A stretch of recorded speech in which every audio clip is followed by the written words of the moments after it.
नमस्कार, good morning. स्वागत है आपका मगरानी इस पर। तारीख आज हो गई है 31 मार्च 2023। दिन है शुक्रवार, हिंदी तिथि चैत्र मास शुक्ल पक्ष की 10वीं।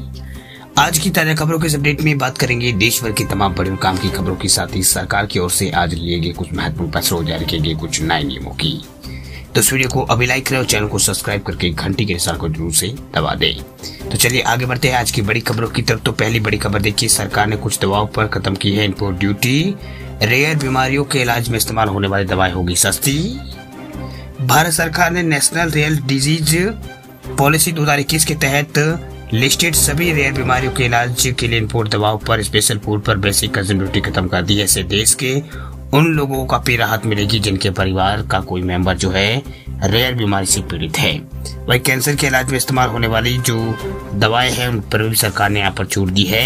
वही इम्पोर्ट ड्यूटी में छूट जो है कल यानी 1 अप्रैल से लागू हो गई। वह दवाओं पर आमतौर पर 10% बेसिक कस्टम ड्यूटी लगती है, जबकि जो लाइफ सेविंग ड्रग्स है उसकी कुछ कैटेगरी पर 5% और किस पर 0% भी यहाँ पर रेट लगता है। जबकि जो स्पाइनल मस्कुलर और इसके अलावा एंट्रोपी और डेचन मस्कुलर और दूसरे यहाँ पर ट्रीटमेंट में इस्तेमाल होने वाली दवाओं पर पहले ये छूट यहाँ पर मिल रही है। वह सरकार ने अन्य रेयर बीमारियों के इलाज में इस्तेमाल होने वाली दवाओं पर राहत की मांग जो है वो की जा रही थी। बात करते हैं अगली खबर की। तो सहारा इंडिया के 10 करोड़ निवेशकों के लिए खुशखबरी देखिए, 9 महीने में वापस मिल जाएंगे आपके पैसे, सरकार ने बताया है फुल प्रूफ प्लान। सहारा समूह की कंपनियां में पैसा लगाने वाले लोगों के लिए बड़ी खबर है। दरअसल केंद्र सरकार ने कहा है कि समूह में पैसे लगाने वालों को जो 10 करोड़ लोग जो है उनको यहाँ पर 9 महीनों के भीतर जो रिफंड जो है वो मिल जाएगा। वही सुप्रीम कोर्ट के आदेश पर सरकार ने सहारा समूह के कोऑपरेटिव सोसाइटीज में पैसा लगाने वालों को रिफंड दिलाने के पूरा प्लान बना लिया है। इसके तहत सहारा से भी रिफंड अमाउंट में जमा जो है 5,000 करोड़ की राशि को सेंट्रल रजिस्टर के खाते में ट्रांसफर किया जाएगा और फिर यहाँ पर निवेशकों तक से लौटाया जाएगा। वही केंद्रीय सरकारी मंत्रालय ने एक ऑफिशियल बयान में कहा है कि सुप्रीम कोर्ट के ऐतिहासिक फैसले के बाद 10 करोड़ निवेशकों का जो पैसा है वो लौटने का रास्ता जो है अभी साफ हो चुका है। वही निवेशकों ने सहारा समूह की 4 सहकारी समितियों में पैसा लगाया था। अब सहारा से भी रिफंड अकाउंट में यहाँ पर जमा राशि को निवेशकों को लौटाया जाएगा। चलिए बात करते हैं अगली खबर की। तो अगले महीने यानी अप्रैल से महंगी हो सकती है जीवन बीमा पॉलिसी, डिस्ट्रीब्यूशन कास्ट बढ़ाएगी कंपनियां। आम आदमी को महंगाई से राहत मिलने की उम्मीद आगे भी नहीं दिख रही है। दरअसल 1 अप्रैल से शुरू हो रहे नए वित्त वर्ष यानी 2023-24 में लाइफ इंश्योरेंस के प्रीमियम में बढ़ोतरी हो सकती है।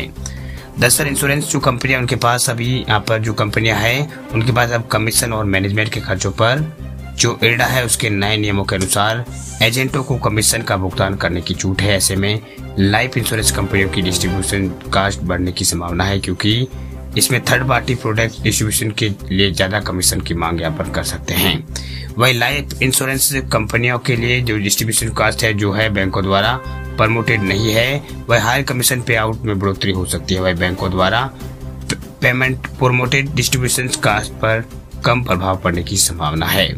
वही फाइनेंशियल एक्सप्रेस के साथ बातचीत करते हुए लाइफ इंश्योरेंस कंपनी के एक वरिष्ठ अधिकारी ने कहा है कि मैनेजमेंट के खर्च पर ओवरऑल कैप है उसके तहत यहाँ पर इंटरमीडिएट को दें यहाँ पर हाई कमीशन के कारण लाइफ इंश्योरेंस कंपनियों की जो यहाँ पर डिस्ट्रीब्यूशन जो कास्ट है वो निश्चित रूप से बढ़ जाएगी। बात करते हैं अगली खबर की। तो मोदी सरकार के इस कदम से अब दालों की कीमतों में आएगी कमी, अरहर उड़द और मूंग की दालें हो जाएगी सस्ती। देश में दालों की कीमतों में उछाल से मोदी सरकार चिंतित नजर आ रही है। देश में दलहन फसलों के उत्पादन पर हुए असर से सप्लाई घटने के कारण दाल की कीमतें बढ़ती ही जा रही है। खासकर उड़द, मूंग और अरहर जैसी दालों की कीमतें कम होने का नाम नहीं ले रही है। हालांकि देश के कई हिस्सों में दालों की उपज में बढ़ोतरी हुई है, लेकिन उसके बावजूद भी दालों की कीमतें जो है लोगों को परेशान कर रही है। ऐसे में मोदी सरकार ने जमाखोरी को लेकर सख्त रुख अख्तियार कर लिया है। दरअसल मोदी सरकार ने दालों की कीमतों पर लगाम लगाने के लिए इसकी जमाखोरी को रोकने के लिए सख्त कदम उठाने के निर्देश दिए हैं। वह उपभोक्ता मामलों के मंत्रालय ने अब दाल आयातकों से अपना भंडार घोषित करने के लिए कहा है। वैसे दालों की जमाखोरी रोकने में मदद मिलेगी। वही दाल की कीमतों में लगातार उछाल के बाद मोदी सरकार ने दालों को जो आयातक है उनसे यहाँ पर पारदर्शी तरीके से नियमित आधार पर दाल का भंडारण के बारे में जानकारी देने के लिए कहा है। साथ ही अनाज की जमाखोरी नहीं करने को कहा है। चलिए बात करते हैं अगली खबर की। तो यूपीआई पेमेंट करने वाले लोगों के लिए बड़ी खबर देखिए, bank to bank UPI transaction देश में रहेगा फ्री। एनपीसीआई बोला केवल वॉलेट जैसे प्रीपेड इंक्रीमेंट से ट्रांजैक्शन पर लगेगी 1.1 फीस। 1 अप्रैल से वॉलेट या फिर कार्ड जैसे प्रीपेड इंक्रीमेंट्स के जरिए किए गए 2,000 रुपए से ज्यादा की यूपीआई पेमेंट पर 1.1% का इंटरचेंज फीस जो है वो लगेगी। वही यूपीआई को ऑपरेट करने वाली जो संस्था है national payment corporation of India जो है national payments corporation of India, उसने एक सर्कुलर जारी किया जिसमें यहाँ पर पीपीआई यानी प्रीपेड पेमेंट इंक्रीमेंट से किए गए ट्रांजेक्शन पर चार्ज से जुड़ी जानकारी जो है वो दी है, यानी चार्ज से जुड़ी जानकारी दी। हालांकि आम लोग इससे प्रभावित नहीं होंगे, उन्हें चार्ज नहीं देना होगा। वही एनपीसीआई ने कहा है कि हालांकि दिनों में यूपीआई फ्री का फास्ट और सिक्योर और इसके अलावा सीमलेस एक्सपेंस देकर डिजिटल पेमेंट को पसंदीदा तरीके रूप में से जो यूपीआई है वो उभरा है। वह ट्रेडिशनल यूपीआई ट्रांजैक्शन का सबसे पसंदीदा तरीका पेमेंट करने के लिए किसी भी यूपीआई इनबिल्ट ऐप से बैंक अकाउंट को ऐड करना है। वही टोटल जो यूपीआई ट्रांजैक्शन में 99.9% से ज्यादा योगदान यहाँ पर देता है। ये बैंक अकाउंट जो है वो bank account to account transaction ग्राहकों को मर्चेंट के लिए फ्री में जारी रहेगा। वही एनपीसीआई ने अब पीपीआई वॉलेट को इंटरऑपरेबल यूपीआई इकोसिस्टम का हिस्सा बनाने की परमिशन दे दी है। वही इंट्रोड्यूस किए गए इंटरचेंज केवल पीपीआई मर्चेंट ट्रांजैक्शन पर ही लागू है, वह ग्राहकों के लिए से कोई चार्ज नहीं है। और अभी ये भी स्पष्ट किया जाता है कि bank to bank account based UPI payment के लिए कोई चार्ज नहीं लगेगा। चलिए बात करते हैं अगली खबर की। तो आधार कार्ड रखने वाले लोगों के लिए और पैन कार्ड रखने वाले लोगों के लिए बड़ी खबर देखिए, पैन आधार कार्ड को लिंक करने की डेडलाइन बढ़ी, अब 30 जून तक करा सकते हैं लिंक। सरकार ने पैन कार्ड और आधार कार्ड का लिंक करने की तारीख को जो हुआ है इसको 31 मार्च से बढ़ाकर अब 30 जून 2023 कर दिया, यानी आज से बढ़ाकर से 30 जून तक यहाँ पर कर दिया। वही सीबीडीटी ने यहाँ पर प्रेस रिलीज कर जानकारी यहाँ पर दी है। दरअसल आधार पैन कार्ड लिंकिंग की डेडलाइन पहले कई बार बढ़ाई जा चुकी है। सबसे पहले इसकी डेडलाइन जो है 31 मार्च 2022 थी, तब से जो इसकी लिंकिंग जो है प्रोसेस बिल्कुल फ्री थी। 1 अप्रैल 2022 से 500 रुपए फीस से लगाई गई थी। 1 जुलाई 2022 से फीस बढ़ाकर 1,000 रुपए कर दी गई, यानी 1,000 रुपए देकर आप पैन कार्ड और आधार कार्ड को लिंक कर सकते थे। वही पिछले साल जुलाई में संसद में शेयर किए गए सरकारी आंकड़ों के अनुसार 61 करोड़ 73 लाख 16,313 जो है लगभग जो है 6 करोड़ और इसके अलावा 6 करोड़ 17 लाख के आसपास जो लोग जो है वो इंडिविजुअल है, उन्होंने पैन कार्ड को आधार कार्ड से लिंक यहाँ पर किया था, बाकी ने नहीं किया था।